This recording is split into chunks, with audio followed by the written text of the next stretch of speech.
All right, hello, people. We are back with the From Hobby to Full-Time podcast, and we have been doing a series all of March about 4 cornerstone mindsets and beliefs that you need in order to become a successful entrepreneur. So we are on the very last cornerstone belief. So far, we've covered the failure mindset, the growth mindset, the perseverance and patient mindset. And last but not least, we're going to talk about the do what it takes mindset. So if you are a personal stylist and you have your own business, you're going to need to do what it takes to be successful. Now, I do not mean undercut, underpriced, or trash talk other personal stylists.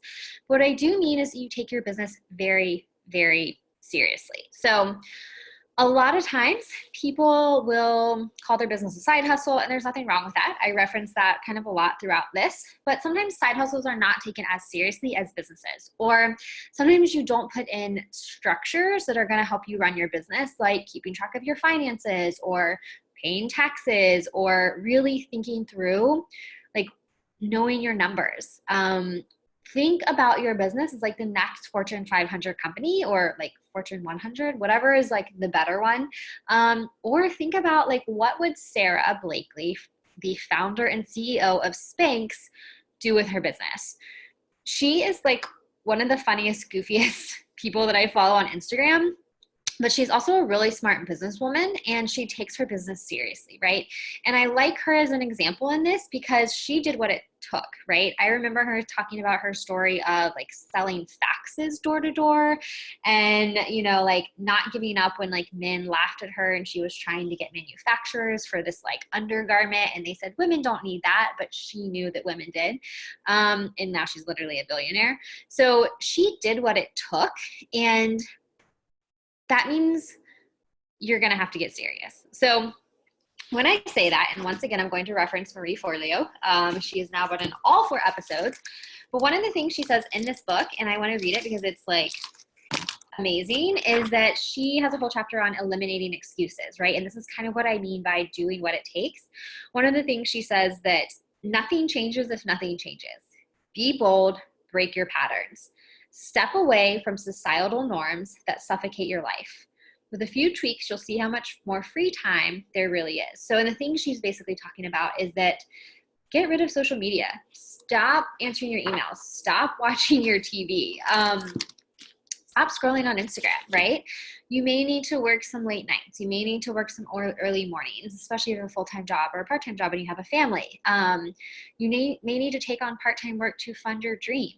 So do what it takes. And sometimes that may mean like a little bit of sacrifice, right?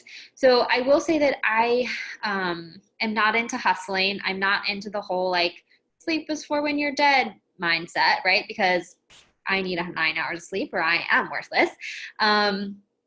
But I also believe, I don't have a TV, and I'm not saying you necessarily need to do this, but you do need to watch your consumption. If you are spending all of your time watching TV or scrolling Instagram when you could be actually pursuing things in your business that are going to bring you money, then you're not doing what it takes to succeed. I am a very firm believer in taking on one project, doing it until completion, and then moving on to the next. And this is a process that is like a do what it takes process. A lot of times what happens, what I find personal stylists and other entrepreneurs doing is that they will create like 10 different projects that they're working on all at one time, right? And so then they never actually complete one. And then they wonder why their business is not going anywhere. It's because they're just creating busy work and they're not doing what it takes to sit down and have discipline to do the work. A lot of times the infrastructure or the support systems around creating a successful business is not sexy and it's not fun, right? Like it is not fun for me to have to sit down and go through my receipts and do my books and keep that updated, and me to look at like numbers, and for me to even say like, think through, okay, what's my next launch plan for the Founders Club? Or how am I getting these clients? What emails do I need to create? What services am I offering? All of that jazz. Like that's not really necessarily fun. But a lot of times that is like a discipline of do what it takes to get it done. So this really ties into this failure mindset, growth mindset, patience and perseverance mindset, because to do all of those things, you got to do what it takes.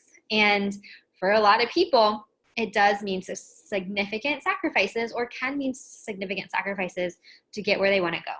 Now, this is also a little bit of that woo-woo mindset. You have to believe so strong in your vision and where you want to go, who you want to help, why you want to help it, that you will do what it takes. You'll intern, you'll assist. You'll never think that you're too big to help out someone who's coming up after you. And a lot of these things, sometimes are things that people, they get to a certain point and then they just stop doing them, or they think they're too good. They don't want to do them, or they never even do them in the first place.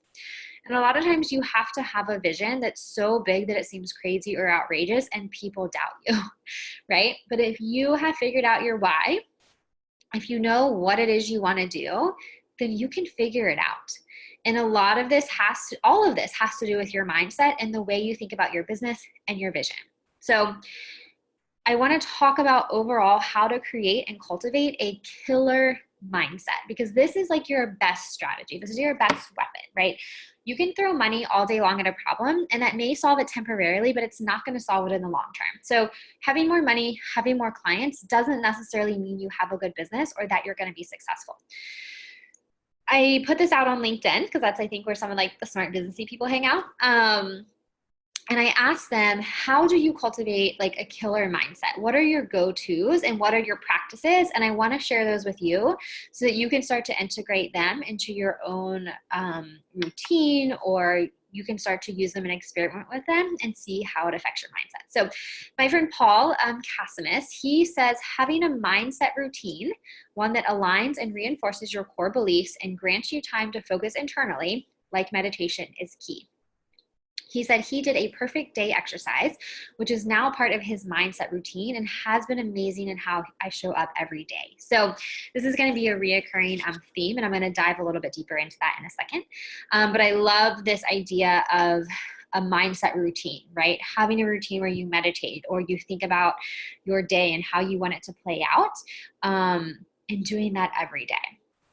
My friend Cassandra said that she found Tonya Lee's mindset makeovers helpful. It makes a connection between mindset, goal setting, and task slaying in a way that gives me traction I have not had in years, right? I'm going to talk a little bit about my own process in a second, which is kind of like this. And then I also have Danica Breisha. So she didn't actually answer this question, but I am in several of her programs, and she has talked about this a lot on her own Instagram. And she has something called a future biography and future journaling exercise. And it's very similar to kind of the perfect day exercise, except instead of taking one day, you're taking kind of a look in the future, and you are writing down, visualizing, all of the success that you've had, like your income levels, homes that you own, the impact you're making on the world.